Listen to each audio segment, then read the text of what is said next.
So the first one for writing, we have task achievement and task relevancy. So task achievement is for task 1 and task relevancy is for your task 2. Task 1 letter writing, task 2 essay writing. ठीक है? Task achievement क्या होता है? Task achievement is that basically you have achieved everything which was being asked in the question. So whatever the question demanded, you have covered all those points. And task relevancy is now when you'll be writing an essay, eventually you'll be writing some points, you'll be writing some examples. So all those points and your ideas and examples, they need to be relevant to what the question has asked you.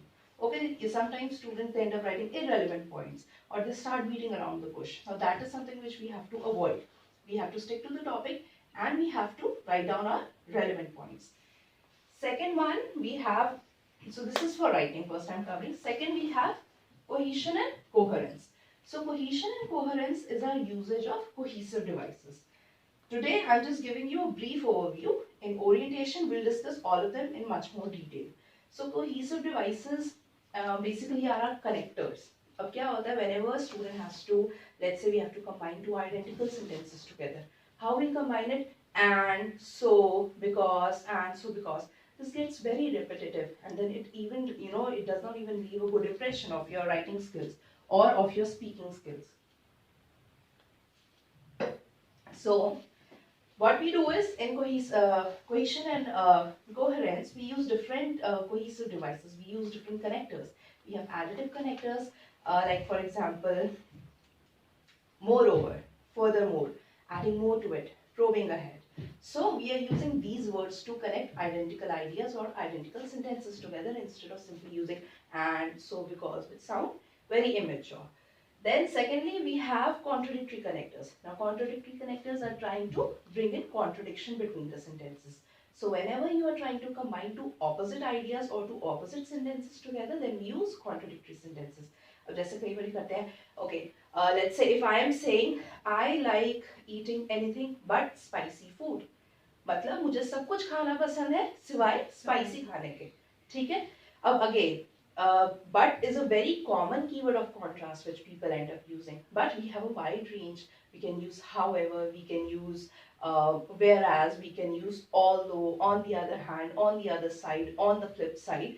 So we have different combination of contradictory connectors and additive connectors I'll be providing you, which we are going to be using in our writing tasks and even while speaking in our speaking sessions. And then thirdly, we have sequential connectors. So sequential connectors we always use whenever we are trying to build a sequence of events. जब हम कुछ बताते हैं कि ये पहले हुआ फिर ये हुआ फिर ये. So then we use sequential connectors in order to make our task very organized. ठीक है?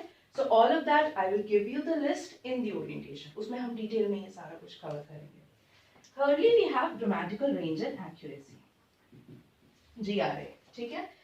Grammar, obviously they are going to test your grammar, your punctuation needs to be correct. Range is range of sentences, that you are not only using simple sentences but a combination of simple, complex and compound sentences in your writing task.